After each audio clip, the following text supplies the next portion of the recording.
네, 오늘은 영업정지와 말소에 대해서 계속 살펴보겠습니다. 1년 이내의 영업정지, 6개월짜리 말고 1년 이내의 영업정지 또는 과징금 30%. 이게 또는이라고 돼 있죠. 이제 과징금 30%를 매길 수도 있고 1년 이내 영업정지를 매길 수 있는 보통 이제 과징금 30%를 받겠죠. 건설업종에 등록 없이 공사를 했다. 그러니까 이제 이게 무면허 공사죠. 과징금 30%가 편하겠죠, 사실. 예. 이게 뭐 면허가 없는데 영업정지를 시킬 저기는 아니고 과징금 30%입니다. 직접 시공 비율을 위반했다. 우리가 하도급을 줄 수 있는 비율이 제한돼 있죠. 직접 시공을 해야 되는 원도급 입장에서 해야 되는데 그거를 초과해서 시공을 했다든가 이런 문제죠. 건설공사 하도급 제한을 위반했습니다. 하도급을 아무나 줄 수 없는데 무면허 하도급을 줬다든가 하도급을 줄 수 없는 상황인데 하도급을 줬다든가 뭐 이런 부분이죠. 발주자 허락 없이 하도급을 줬다든가 건설법에 나와 있습니다. 원도급인의 하도급인에 대한 재하도급 관리 의무 위반. 그래서 하도급이 재하도급을 주는 경우 원도급이 관리 의무가 있는데 그 관리 의무를 소홀히 했다든가 이런 부분들에 있어서는 과징금 30. 재하도급은 부실 가능성이 있으니까 그런 경우에 원도급도 책임을 져라 이런 얘기입니다. 다음에 등록을 아예 말소하거나 또는 1년 이내의 영업정지. 좀 계속 강한 거죠. 자, 말소가 무조건 강제되는 경우가 있습니다. 분류를 해보면 또는 말소 또는 1년 이내 영업 정지 또는이라고 할 수 있는 경우도 있고 그래서 두 가지 구별해서 보면 무조건 말소가 강제되는 경우 강력한 경우죠. 건설업 자체를 부정한 방법으로 등록했다. 그러니까 이제 건설업 등록이 안 될 적인데 자본금 요건이나 뭐 이런 것들을 조작해서 또는 기술인 요건 이런 걸 조작해서 등록했다. 그럼 말소가 강제됩니다. 공무원이 말소를 반드시 해야 되는 거죠. 또는 1년 이상 미개업, 개업을 하지 않고 있다든가 1년 이상 건설 면허 해가지고 했는데도 사업자 등록 안 내. 또는 1년 이상 휴업 중 사업자 휴업을 해버렸어요. 휴업을 했는데 1년 이상 휴업을 했는데 등록 미달 사실이 있다. 그럼 건설 기술인이 어디 딴 데 빠졌다든가 상시근로를 위반했다든가 이런 경우들이 많죠. 그러면 이제 폐업을 말소를 해버려야 되는 겁니다. 공무원 입장에서. 또 폐업 신고를 했습니다. 건설업이. 그러면 등록 말소를 해버립니다.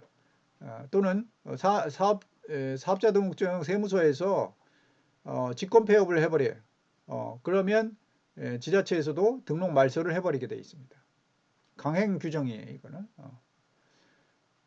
조심하셔야 되겠죠. 사업자 등록이 뭐 직권 폐업되는 경우라든가 이런 경우들은 이미 면허도 다 날라가 버리니까 무슨 영업 양수도 할 수도 없는 상황이 돼버리는 겁니다. 개인 대표 또는 임원이 건설업 등록 결격 사유가 있습니다. 그래서 등록 결격 사유에 해당되면 건설업도 등록 말소가 됩니다. 건설 면허 대여를 했다든가 뭐 이런 것들 면허 자격 영업 면허 이런 거 대여해서 하는 경우도 실무에서 있을 수 있는데 이거 다 말소 대상입니다. 기술 자격을 대여해서 면허 충족을 하도록 하는 행위. 그렇죠. 이게 기술 자격 대여하면 안 된다는데 기술 자격증에서 건설 현장 기술인 숫자를 부족한 것을 대여해 가지고 건설면을 충족하도록 하는 행위가 있는 건설업체는 또 등록 말소가 됩니다. 그걸 대여한 업체 건설 기술인 자격을 또 영업 정지를 이미 막고 있는 상황에서 앞에 이제 6개월이나 1년에서 영업 정지를 막고 있는데 그걸 또 영업 정지 처분을 위반해서 영업 정지하라는 건 정지를 해야 되잖아요. 근데도 계속 영업을 했다. 그러면 등록 말소죠. 영업 정지 처분 후에 등록 적합 보고를 해야 됩니다. 정지 기간이 거의 이제 도과될 쯤 이전에 등록이 이제 우리가 적합하다. 영업 정지를 맞았지만 이제는 등록이 적합하다라고 해서 보고하는 과정이 있는데 보고도 하고 있지 않다. 그러면 영업 정지가 기간이 도과돼 버리면 등록 말소가 자동적으로 돼 버리니까 등록 적합 보고라는 거, 영업 정지 맞은 업체는 등록 적합 보고는 항상 신경 쓰셔야 되겠다. 다음에는 이제 말소 또는 1년 이내 영업 정지라고 해서 선택할 수 있는 경우가 있는데 등록 기준 미달 사실이 있다. 등록 기준에 한 번 정도 어떤 기간을 보니까 현장 기술인이 상시 근로를 하고 있지 않다. 이런 부분이 한 번 있으면 1년 이내 영업 정지 조건입니다. 1년 이상 주의하셔야 되겠죠. 실무에서 많이도 발생하니까 사실은 조사를 해보면 다 나옵니다.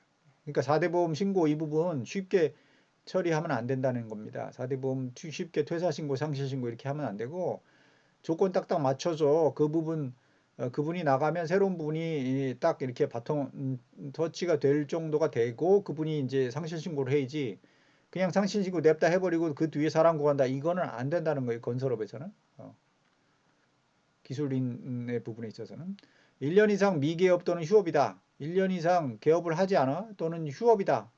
이렇게 돼버리면 등록 말소 또는 1년 이상 영업정지입니다. 그러니까 위에 있는 말소가 강제된 건 1년 이상 미개업 또는 1년 이상 휴업 중에 등록 미달 사실이 있으면 말소 이렇게죠.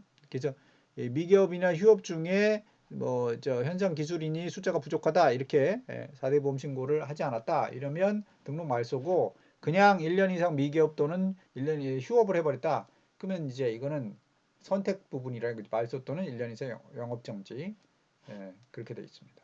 자, 이상 우리가 영업정지 부분 살펴봤습니다.